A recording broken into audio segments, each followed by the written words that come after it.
Kumar sir ಹೇಳಿದಂಗೆ ಬೆಳಗಾವಿ ಚಿಕ್ಕೋಡಿ ಹಾಗೂ ಬೆಳಗಾವಿ ನಗರದ ಕೋರ್ ಕಮಿಟಿ ಸಭೆಯಲ್ಲಿ ನಾವು ಇವತ್ತೊಂದೆಲ್ಲ ನಿರ್ಣಯಕ್ಕೆ ಬಂದಿದ್ದೀವಿ.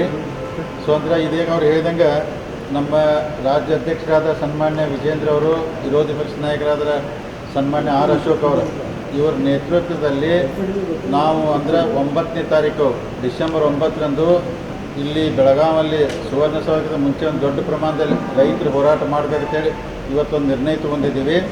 ಸೊ ಅಂದರೆ ಆ ಹೋರಾಟಕ್ಕೆ ಇಡೀ ಬೆಳಗಾವಿ ಜಿಲ್ಲೆ ರೈತರು, ನಮ್ಮ ಭಾರತೀಯ ಜನತಾ ಪಾರ್ಟಿ ಕಾರ್ಯಕರ್ತರು ಬರ್ತಾರೆ ಮತ್ತು ಇಡೀ ರಾಜ್ಯದಿಂದ ನಮ್ಮ ಎಸ್ ಪಾಟೀಲ್ ನಡವಳ್ಳಿ ಅವರು ಅವ್ರ ಮುಖಾಂತರ ಹೊರಗಿಂದ ರೈತರು ಸುಮಾರು ಒಂದು 20,000 ಜನ ರೈತರನ್ನು ಸೇರಿಸಿ ಹೋರಾಟ ಮಾಡಬೇಕಂತೇಳಿ ನಾವು ಇವತ್ತೊಂದು ನಿರ್ಣಯ ಮಾಡಿದ್ದೀವಿ. ಆ ಪ್ರಕಾರ ಇಡೀ ಎಲ್ಲ ನಮ್ಮ ಮಾನ್ಯ ಗೌರವಾನ್ವಿತ ಶಾಸಕರು, ಮಾಜಿ ಶಾಸಕರು, ಎಲ್ಲ ಪದಾಧಿಕಾರಿಗಳು ಸಹಕಾರ ಕೊಟ್ಟು ಹೆಚ್ಚಿನ ಸಂಖ್ಯೆಯಲ್ಲಿ ಅವತ್ತು ರೈತರು ಕರ್ಕೊಂಡ್ಬರ್ತಾರೆ, ನಮ್ಮ ಕಾರ್ಯಕರ್ತರು ಬರ್ತಾರೆ. ದೊಡ್ಡ ಪ್ರಮಾಣದಲ್ಲಿ ಹೋರಾಟ ಮಾಡಿ ಅಂದ್ರೆ ನಾವೆಲ್ಲ ರೈತರಿಗಂತ ಹೇಳಿದಂಗೆ ಸಾಕಷ್ಟು ತಾವೆಲ್ಲ ನೋಡ್ತಾ ಇದ್ದೀರಿ. ಸರ್ಕಾರ ತಮ್ಮಂದ್ರೆ ಕುರ್ಚಿ ಉಳಿಸ್ಕೊಳ್ಳಲ್ಲಿ ತಮ್ಮ ಟೈಮ್ ತೆಗಿತಾ ಇದ್ದಾರೆ. ಅಂದ್ರೆ ರೈತರ ಬಗ್ಗೆ ಇನ್ನೂ ಯಾವುದೋ ಅಂದರೆ ಇದ್ರ ಕಡೆ ಗಮನ ಕೊಡ್ತಾ ಇಲ್ಲ. ಅದಕ್ಕೆ ಒಂದು ದೊಡ್ಡ ಪ್ರಮಾಣ ಹೋರಾಟ ಮಾಡಿ ಸೊ ರೈತರಿಗೆ ಮತ್ತು ಸಾರ್ವಜನಿಕ ಏನು ಸಾಧ್ಯ ಆದಷ್ಟು ಅವಕಾಶ ಕೊಡೋಕ್ಕಾಗ್ತೈತಿ, ಆ ಅವಕಾಶದ ಮುಖಾಂತರ ಹೋರಾಟ ಮಾಡ್ತೀವಿ. ಇದರ ಜೊತೆಗೆ ಇನ್ನೊಂದು ಹಿಂದಿನ ಮುಖ್ಯಮಂತ್ರಿ ಸನ್ಮಾನ್ಯ ಬಸವರಾಜ ಬೊಮ್ಮಾಯಿ ಇದ್ದಾಗ ಸುಮಾರು ಇಲ್ಲೇ ಒಂದು ಕ್ಯಾಬಿನೆಟ್ ಮಾಡಿ 5,000 ಕೋಟಿ ನೀರಾವರಿ ಯೋಜನೆ ಪ್ರಾರಂಭ ಮಾಡಿದ್ರು. ಅವರು ಅನುಮೋದನೆ ಕೊಟ್ಟಿದ್ದರು. ಅದರೊಳಗೆ ನಮ್ಮ ಕ್ಷೇತ್ರ ಇತ್ತು, ಚಿಕ್ಕೋಡಿ ಇತ್ತು, ಕಿತ್ತೂರು ಇತ್ತು.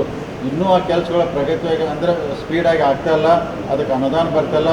ಇಂಥ ಅನೇಕ ವಿಚಾರ ಇಟ್ಕೊಂಡು ಇದ್ರ ಜೊತೆಗೆ ಇಡೀ ರಾಜ್ಯದಲ್ಲಿ ಅಂದ್ರೆ ನಮ್ಮ ಹಾಲಿಗೆ ಪ್ರೋತ್ಸಾಹಧನ ಬರ್ತೈತೆ 5 ರೂಪಾಯಿ, ಅದು ಸುಮಾರು ಒಂದು 600 ಕೋಟಿ ಇನ್ನೂ ರೈತರಿಗೆ ದುಡ್ಡು ಕೊಡಬೇಕಾದ್ರೆ.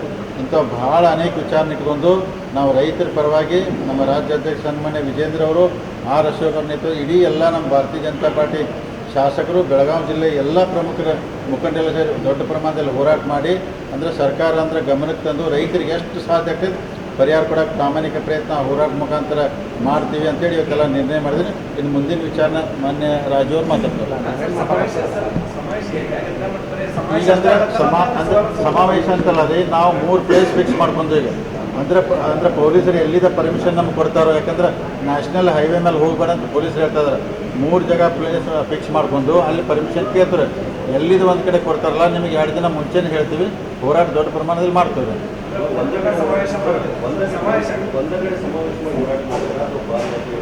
ಪಾದಯಾತ್ರೆ ಮಾಡಬೇಕಂತಿದೆ. ನಾವು ಕನಿಷ್ಠ 3 ಕಿಲೋಮೀಟರ್ ಪಾದಯಾತ್ರೆ ಮಾಡಬೇಕಂತ ಪ್ಲ್ಯಾನ್ ಇಟ್ಕೊಂಡಿರಿ. ಸೊ ಪೊಲೀಸರಿಗೆ ನಾವು ಪರ್ಮಿಷನ್ ಇವತ್ತು ನಮ್ಮ ಜಿಲ್ಲಾ ಅಧ್ಯಕ್ಷರು, ನಮ್ಮ ಜಿಲ್ಲೆ ವಕೀಲೆಲ್ಲ ಮಾತಾಡಿ ಪರ್ಮಿಷನ್ ಕೇಳ್ತೀವಿ. ಯಾವ ಥರ ಪರ್ಮಿಷನ್ ಅಂದರೆ ನಾವು ಅಂದರೆ ಲಾ ಆ್ಯಂಡ್ ಆರ್ಡರ್ಗೂ ಪ್ರಾಬ್ಲಮ್ ಆಗಿರ್ಬೋದು. ಆ ದೃಷ್ಟಿಯಿಂದ ನಾವು ಹೋರಾಟ ಅಂದರೆ 3 ಕಿಲೋಮೀಟರ್ ಮಾಡಬೇಕು ಮಾಡಿದ್ದೇವೆ.